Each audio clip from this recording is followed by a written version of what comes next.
स्वागत है आप सभी का tech study ITI YouTube channel पर। आईटीआई पास आउट कैंडिडेट्स के लिए राइट्स इंडिया लिमिटेड की तरफ से एक वैकेंसी निकाली गई, जिसके बारे में आज इस वीडियो में देखेंगे। एंड ये वैकेंसी भी, जो राइट्स आपका डिपार्टमेंट है, ये भी आपका मिनिस्ट्री ऑफ रेलवे के अंतर्गत आता है। गवर्नमेंट ऑफ इंडिया का एंटरप्राइज है, जिसका फुल फॉर्म आपका होता है rail India technical and economic service limited. तो यहाँ से ये वैकेंसी निकाली गई। यहाँ कैरियर सेक्शन में आप आएंगे तो आपको ये तीसरे नंबर पे इसका नोटिफिकेशन देखने को मिल जाएगा, जिसका फॉर्म भरने का लास्ट डेट है 25 मार्च 2023। कंप्लीट डिटेल देखेंगे, कौन कौन से कैंडिडेट इस फॉर्म को फिलअप कर सकते हैं एंड क्या इसके बेनिफिट्स होंगे। एंड वीडियो आप पूरा देखिएगा। वैकेंसी इसमें ज़रूर कम है, लेकिन शायद आप एक दो जहाँ वीडियो देख के इसमें कंफ्यूज भी हुए होंगे कि आप इसमें एलिजिबल हैं अप्लाई करने के लिए या नहीं, क्योंकि कई बार पूरी डिटेल आपको बताई नहीं जाती है, सिर्फ आधी अधूरी डिटेल बता दी जाती है। तो डिस्क्रिप्शन में हम लिंक दे देंगे, वहाँ से आप इसका PDF भी डाउनलोड कर सकते हैं। चैनल पर नए तो प्लीज़ सब्सक्राइब भी कर लीजिएगा। साथ में tech study ITI Telegram channel है, वहाँ पर अगर आप जुड़ जाते हैं तो आपको सभी तरह के अपडेट और इन्फॉर्मेशन के साथ साथ PDF भी हम प्रोवाइड करते रहते हैं। तो प्लीज़ वीडियो को लाइक एंड चैनल को सब्सक्राइब जरूर कीजिएगा। देखिए, ये यहाँ पे वैकेंसी आपका rights the infrastructure of people करके इसका एक टैगलाइन है, उनकी तरफ से वैकेंसी है। एंड ये एक mini Ratna central public sector enterprise है, ठीक है, जो कि ministry of railway government of India के अंतर्गत आने वाला एक डिपार्टमेंट होता है। एंड ये आपका ट्रांसपोर्ट इंफ्रास्ट्रक्चर रिलेटेड टेक्नोलॉजी में जो है काम करते हैं। तो यहाँ पे जो वैकेंसी देखिए क्या क्या है। एक है टेक्नीशियन एयर कंडीशनिंग की 2 पोस्ट है टोटल। अनरिजर्व कैटेगरी में 1 पोस्ट है, सभी अप्लाई कर सकते हैं। एक है ST कैटेगरी में।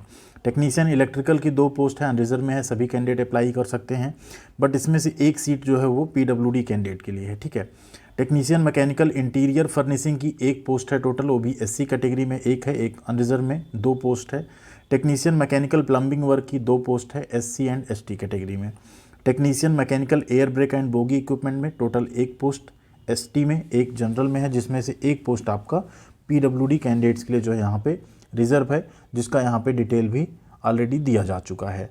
तो वैकेंसी बहुत कम है। एंड ये डिपार्टमेंट्स ऐसे होते भी कि इनमें वैकेंसी कम आती है, ऊपर से कॉन्ट्रैक्चुअल जॉब है। ध्यान दीजिए, परमानेंट जॉब नहीं है, लेकिन जब तक ये प्रोजेक्ट चलेगा तब तक आपका कॉन्ट्रैक्ट एक्सटेंड होता रहेगा। एंड बाद में फर्दर आगे प्रोजेक्ट्स आते हैं, अगर आपके पास इतना एक्सपीरियंस यहाँ से हो जाता है तो आप उसमें रख लिए जाते हैं, जनरली यहाँ से आपको निकाला नहीं जाएगा। मैक्सिमम एज यहाँ पे 40 साल रखी गई। एज कैलकुलेट होगी आपकी 1 मार्च 2023 से। अब यहाँ बात करें कौन कौन से ट्रेड अप्लाई कर पाएंगे, तो टेक्नीशियन एयर कंडीशनिंग, अगर आपने ITI किया हो या 10वीं के बाद आपने अप्रेंटिस किया हो इलेक्ट्रिकल या मैकेनिकल में। अब बेसिकली इलेक्ट्रिकल से मतलब आपका इलेक्ट्रीशियन ट्रेड हो जाता है, वायरमैन ट्रेड हो जाता है। एंड मैकेनिकल से मतलब यहाँ हो जाता है fitter, mechanic diesel, motor mechanic vehicle, ये सब होते हैं। या RAC भी आपका मैकेनिकल ट्रेड में ही आता है। तो एयर कंडीशनिंग फिलहाल RAC वाले कैंडिडेट्स को ज़्यादा चांसेस मिल सकते हैं, इलेक्ट्रिकल के कैंडिडेट्स को भी यहाँ चांस अच्छा मिल जाएगा।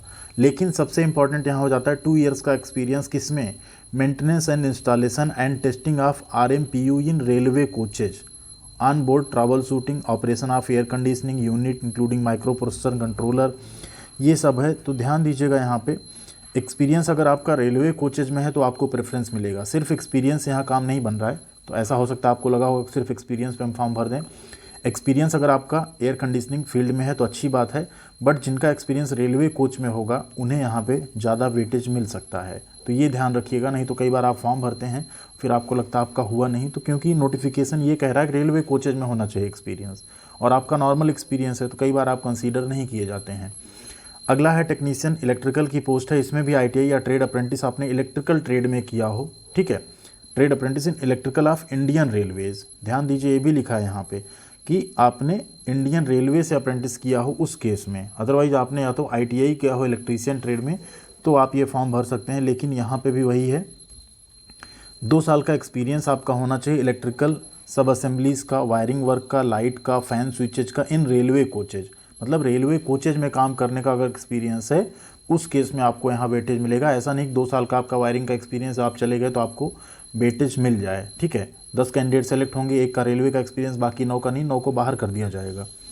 अगला फिर से यहाँ पे वैकेंसी है टेक्नीशियन मैकेनिकल इंटीरियर फर्निशिंग की। यहाँ पे आपने ITI इलेक्ट्रीशियन से या मैकेनिकल यानी कि फिटर हो गया आपका, टर्नर हो गया, इन सब ट्रेड से अगर आपका है तो आप इसमें अप्लाई कर पाएंगे। यहाँ पे भी 2 साल का एक्सपीरियंस आपसे मांगा गया है। तो ये नोटिफिकेशन बेसिकली हम इसलिए बना रहे हैं कि आपको ये क्लियरिटी आ जाए कि आप इसमें फॉर्म भर पाएंगे कि नहीं। कई बार आप फॉर्म भर देते हैं, आप पूरा नोटिफिकेशन समझ नहीं पाते हैं।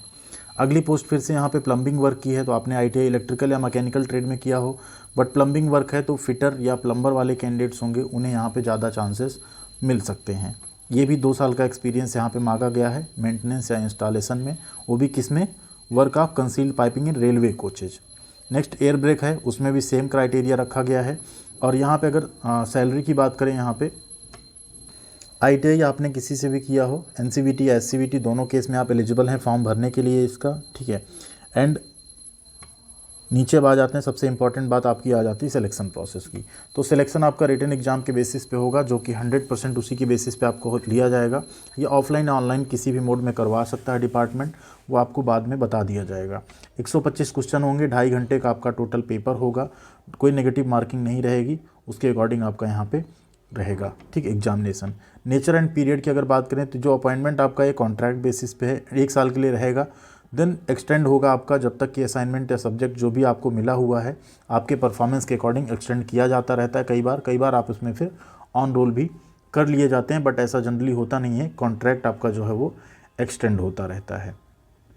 यहाँ पे इनिशियली जब आप पोस्ट होंगे, ठीक है, उसके बाद आपका जो पे स्केल होगा 20,000 से लेकर 66,000 के बीच में रहेगा। आपका जो अप्रॉक्सीमेट CTC होगा 4.95 लाख पर एनम का रहेगा। यहाँ पे जो भी सिलेक्टेड कैंडिडेट है उन्हें यहाँ पे देख लीजिए क्या मिलेगा, बेसिक पे मिलेगा, DA मिलेगा, फिक्स या वेरिएबल अलाउंस जो 23% है बेसिक पे का वो मिलेगा। तो सैलरी यहाँ आपकी एज ए गवर्नमेंट जॉब जो होती है वैसी ही रहने वाली, सब कुछ आपको यहाँ बेनिफिट्स मिलेंगे।